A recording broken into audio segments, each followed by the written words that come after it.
बिस्मिल्लाहिर्रहमानिर्रहीम। मेरे प्यारे बहनों और भाइयों, अस्सलाम वालेकुम। सबसे पहले मैं वॉम टीम की शुक्रगुजार हूँ कि इसने हमें मौका दिया कि हम इस मसले पर अपनी तकरीर पेश करें। और आज जो मौजूद मुझे दिया गया है वो है मंशियात ज़हर कातिल है।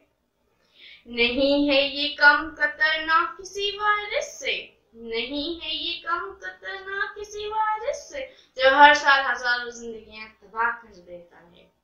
जनाब सदर, मंशियत कोई वायरस तो नहीं और ना ही कोई बीमारी है, मगर मंशियत किसी वबा से कम भी नहीं। जी हाँ जनाब सदर, ये वो वबा है जो हर साल हजारों जिंदगियां उबलते हुए लावे में फेंक देता है, जो हर रोज किसी का बेटा, किसी का बाप, किसी का भाई और किसी का शोहर छीन लेता है। हर रोज न जाने कितनी माँ का कलेजा फाड़ देता है, न जाने को यतीम बनाता है, न जाने कितनों की सुहाग उजाड़ देता है। मगर अफसोस जनाब सदर कि ये अब हमारी पूरी कौम में फैल गया है। पाकिस्तान के हर घर का एक नौजवान इसका शिकार हुआ है। बलूचिस्तान और हमारे लसबेला में घर घर में ये वबा फैल चुकी है। मेरा दिल फट जाता है, जी हाँ जनाब सदर, मेरा दिल फट जाता है जब मैं अपनी उम्र की तलबा और तालबात को इस जहर में मुब्तला होता देखती हूँ।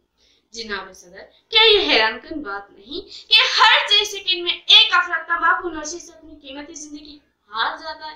क्या ये जहर कोरोना वायरस से ज्यादा खतरनाक नहीं कि इस पर कोई अमल दरामद नहीं हो रहा?